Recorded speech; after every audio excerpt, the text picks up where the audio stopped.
Hi Aquarius, this is Mimi with Divination by Mimi. Welcome to your January 15th to the 31st, 2018 tarot reading with a little bit of astrology, oracle guidance if necessary. So Aquarius, if you didn't know this already, are a fixed air sign, ruler of the 11th house, ruled by Uranus, and Uranus is making some interesting aspects, one in particular, in this second half of the month. So you'll like this, as you tend to be about the collective and about change and about truth seeking and just, come on, let's move on and do something for everyone. Again, the collective, the betterment for all. You'll like this aspect that's occurring because it's not only going to be affecting you, your normal instinct of rebellion in a good way, and progress in a good way, and collectivism and activism in a good way. It's going to affect everybody. So let's start with this new moon. On the 16th and 17th, depending upon where you are in the world, there is a new moon occurring in Capricorn. Of course, a new moon means that the sun and the moon are conjunct and sort of forming a shadow with the earth. So in other words, the light of the sun is obscured by the earth so that it doesn't reflect off of the moon, making the moon dark. And of course, archetypically, this would be the time of gestation. It's the time to plant seeds of intention or set goals. And then as the moon waxes or the balsamic phase of growing and planting occurs, this is all very cyclical as Earth is. That's why it's so stupid we depart from the Earth in the way that we do, because we're intimately linked with it. But I digress. As the moon grows, right, this is the time when the Earth or the soil is fecund. It's fertile. This is the time you plant your seeds of intention and then you feed them.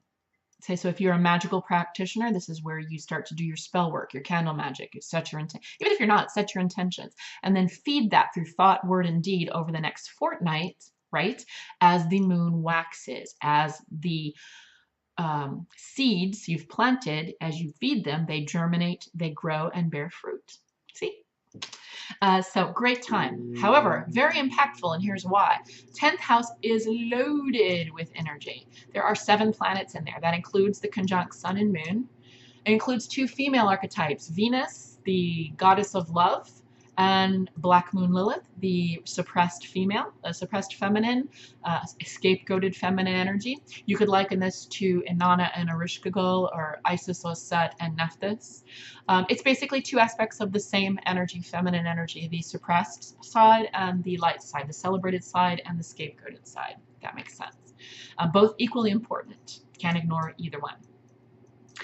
They are together, so 2 female archetypes and then 2 male archetypes. We've got the strict dad, Saturn, home in the 10th house of structure and authority, right? Getting where I'm going with this? Authority, law and order, status quo, hierarchies, the government, the man.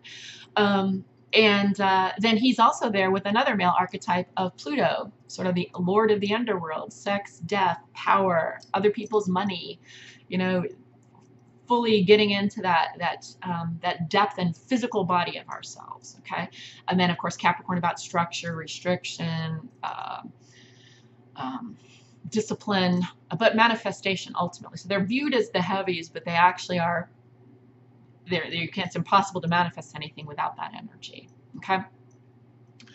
And then the third, or the 7th energy or planet that's in there is the androgyne of Mercury. Mercury should be out of his shadow period by the 11th, Thursday the 11th. So for the time of this reading, it would be fully out of its shadow period. So less hiccups technologically, less hiccups necessarily with communication. And that's okay, because a square that's being made with your ruling planet is going to be causing enough upheaval, which we love. All right, so at the time of the new moon, it's making a square with Uranus. The Uranus, your ruling planet, archetypically is known as the rebel, the change maker, the change bringer. He's associated with electrical activity and energy, magnetic activity and energy. He's associated with natural disasters, but importantly, as I'm discussing this, as it relates to this new moon, in the house of authority and hierarchy and government and superpowers, is Uranus making a square, or an irritating, agitating, difficult aspect with that. It's going to create an instinct on a microcosm and macrocosm level for rebellion.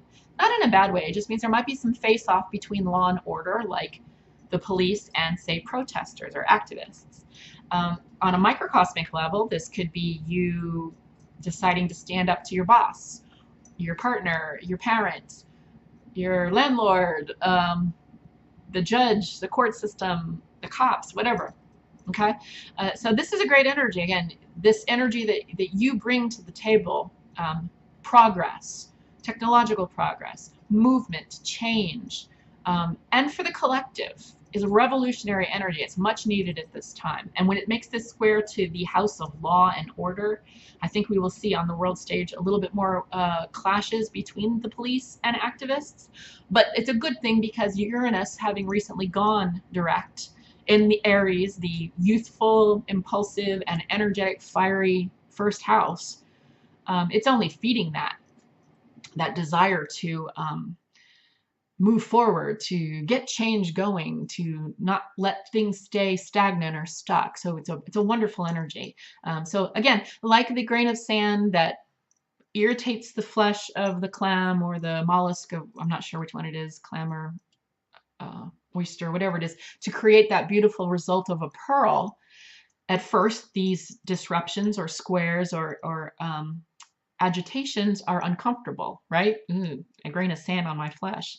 But actually it is, the result is wonderful because we need this change and we are approaching your era, the age of Aquarius. So as we approach that, that need for everyone to be okay, that need for collectivism and progress, just, you know, if nothing else, just get shit moving. It's a wonderful time. Now I bring you up, or your ruling planet up, a second time here because I'm telling kind of all zodiac signs to take care of themselves. And here's why. Uranus is currently in Aries, but by May, it will have moved into Taurus, the second house, who rules a lot of things. But one of those things is the physical body. Being that Uranus brings unexpected, sometimes difficult changes, it could manifest itself in your body. So I'm suggesting everyone take care of themselves. Watch their driving. Make any repairs necessary around the house. Okay. And most importantly, take care of the body. So make sure you're getting enough down and peaceful time. Make sure you're meditating, you're going within, you're thinking about things. Also, make sure that you are alkalizing your diet. Maybe add a little lemon to the water you drink. On that note, drink more water. Make sure you're drinking enough water. Make sure you're getting enough sleep. I know that's hard for an Aquarius, but make sure you're getting enough sleep. And try to eat a little bit healthier. Try to eat more alkalized foods, maybe more organic foods. So maybe do some research on the best way to build your immune system, because when this change occurs, it's going to affect a lot of things. But one of them is the physical nature of the body and the physical nature of the earth and everything surrounding that, as well as finances. So just get your immune system prepared and built so that you can ride through it with peace. All right. Last aspect I wanted to go over is the second full supermoon of the month, which is kind of unusual. This is a full super blue moon with an eclipse to boot on the side in your polar opposite on the fixed axis of Leo. Leo is about the assertion of the will of the self, of the will. And it rules the fifth house. So this might find you very expressive creatively. It might find you very expressive generally. So that more of that Uranian energy might manifest itself in you just, you know, speaking your mind a little bit more. And that's a good thing. Sometimes Aquarius, as an intelligent sign and for the most part, a left hemisphere of the brain side sign, an air sign, fixed air sign, you can tend to keep things in or ruminate on them for a long time and consider everything about them. Consider the argument. Is it a logical, rational argument before you engage in it? I would suggest rather that with this aspect of the full super eclipse moon in Leo, right around the 31st of January, and your Uranian energy in full perpetual motion movement going, fed by Aries, I think that you might be a little bit more likely to express how you feel at the time rather than let it bottle up. I hope that made sense. All right, enough of me chatting about the astrology. Let's get into your reading. I am using the Universal Rider-Waite-Smith obviously based on the Rider-Waite-Smith system. And I'm going to do a 4-card pull. This 4-card pull is based upon some situation in your life. So it could be something emotional, something that you're thinking about. It could have something to do with spirituality, but it's definitely something that's on your mind, okay? And then that's the first card. That will indicate what that is. Second card will indicate a positive aspect of that. Third card will indicate a negative aspect of that. And then the fourth and final card has something to do with the overall advice that Spirit should want to give.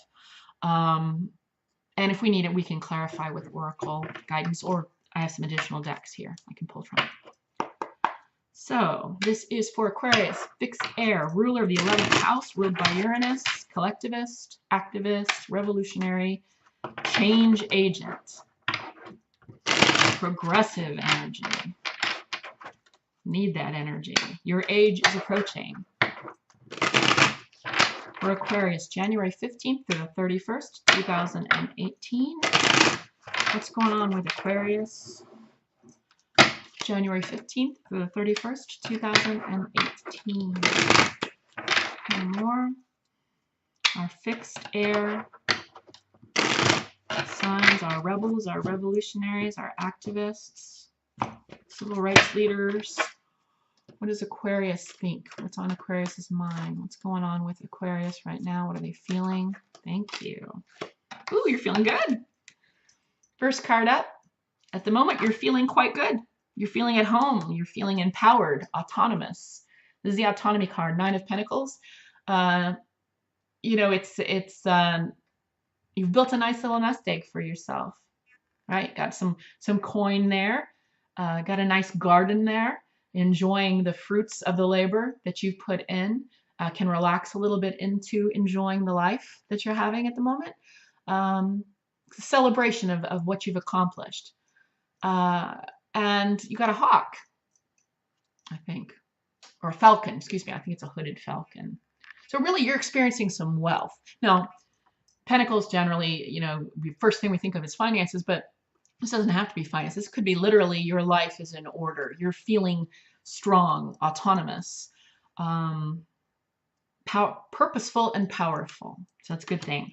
Positive aspect. No news is good news? I don't know. This is the 8 of Wands, which is a fiery energy. It's the fire...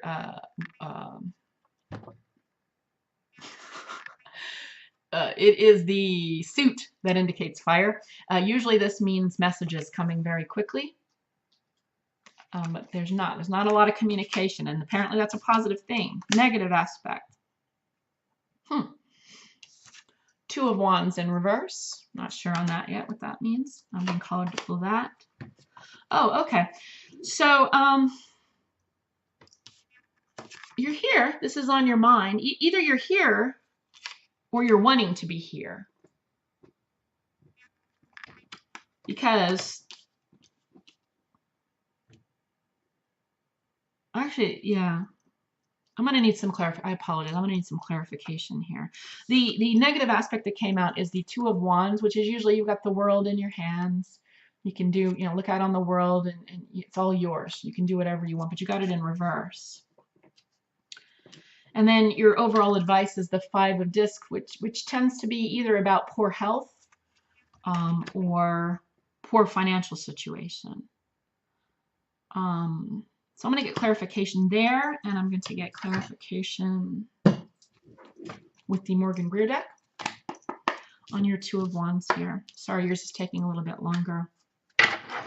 Please, clarification for Aquarius, fixed air, ruler of the 11th house, ruler of Uranus, for January 15th through the 31st, 2018. What's going on with this 2 of Wands? Aquarius, January 15th to the 31st, 2018. Nope. Aquarius, 2 of Wands here. What does this mean for negative aspect? Why are we feeling this way?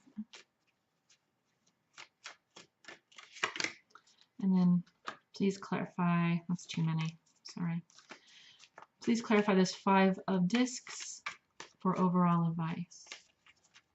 What does this 5 of discs mean for January 15th through the 31st for Aquarius? Too many. What does this 5 of discs mean for January 15th through the 31st, 2018 for Aquarius? What's this overall advice here of the 5 of Pentacles? All right, 2 cards came. Oh, okay. So this negative aspect where you feel like you don't have the world in your hands, it has to do with mental energy that you're holding on to. See how he's bound? Swords are mental energy. Your hands are tied. You're getting in your own way with your thinking. So you want this, okay? But you feel to get this, you need to get some kind of communication or some kind of help from the outside world, and what you're forgetting is it all comes from within. Now, the overall advice was the 5 of Pentacles, and we got a couple of cards on that. So, you got the World, okay? Major Arcana in the upright, you're completing a cycle here. And you've got the Apathy card in reverse. So the overall advice here is surprising, actually. You want this sense of autonomy. You feel that this sense of autonomy needs to come from the outside. This is the restriction outside of yourself, okay? This is the restriction of your thinking patterns. This is what's holding you back. This is you not getting out of your own way, Aquarius, okay? The fact is that you really need to pay attention to this thinking pattern that you have where you feel like you have to get it from the outside world, that it has to manifest itself from someone else. But in fact, all of this comes from within. This is the veil of Parakith, meaning we forget that there is no us and what we want. We are already aligned with it. In fact, in multiple universes, it's probably us already enjoying this, what we want. You gotta get out of this. One of your co-rulers was Saturn. Saturn was a previous ruler of yours. Uranus, I think, is more appropriate, but Saturn still applies in that. Yes, in the three-dimensional world, gravity applies, but it only applies because we believe it. That sounds crazy, like the coyote, I know, and the roadrunner, but it's true. Because gravity doesn't apply on the other. If you change your perspective, then you fly, or the earth gets in your way, or however you want to put it. This is what's getting in your way. You're thinking from a Saturnian perspective. You're forgetting, and this is why this is so important to you, right? This is growth. This is something that's extremely important to you moving forward. You've got to move beyond this idea of duality. Again, the veil of illusion, the veil of Parakith. There is nothing between you and this densely vibrating matter that's around you. You are all together in one at the same time. You're affecting it. You are manifesting your world as we speak. Now, and now, and now, and just a second ago, and in a couple of minutes. Now, now, now, now, now. It's all happening now. And you can see why mental energy is so important, because literally thought becomes things. Ever be walking or sitting or in a bar or at a party and you can feel someone looking at you, you turn around and sure enough they're looking at you? What is that about? There are things in this world that cannot be quantified by what Saturn has chosen to explain to the scientific community. Okay? And it is your lesson, and that's the duality of trying to measure something that's outside of ourselves. It's not measurable. And when we're measuring it, we're doing it with our own kind of biased measurement tools, like the food chain we've decided on, or the hierarchy of sentient life form. We put ourselves at the top. Oh, that's fair. That's not biased at all, right? Same concept. Get rid of this restriction and know that to have this, you actually already have it. And it doesn't take anything from the outside world. It doesn't take any kind of enlightenment or help or love from someone else. No one else is going to do this for you. If you feel a lack, you will continue to feel a lack. So in order to feel this, you've got to get out of this prison and understand there's no duality. We are all one. And this literally is the lesson of most of our lives, the veil of illusion. So this is very profound for you, and it's not surprising considering the planetary processions that are occurring as we approach your age, which, thank goodness, it's happening. I hope that helps. Get out of your own way mentally. Stop thinking dualistically, okay? Because there's no you and there's no me. There's only we. There's no us. There's no them. We're all just reflections of each other. We're just one big gelatinous glob of consciousness. Ooh, sounds like a Jell-O dessert. Okay, Aquarius, I hope this helped. If you have questions or comments, be nice about them and leave them in the comment section below. If you would like a reading, feel free to email me at mimimemes@hotmail.com. You can find that email address in the description box below the video. If you haven't subscribed, I would love it if you did. I'd like to expand the dialogue that we're all sharing and to include more than just readings, but perhaps other discussions of an esoteric, political, philosophical nature as we approach big changes for humanity and other sentient life forms. If you think it might help someone, share it. It might. I think that's all I got to say. All right, thanks, Aquarius. Enjoy the rest of the month and the lunations.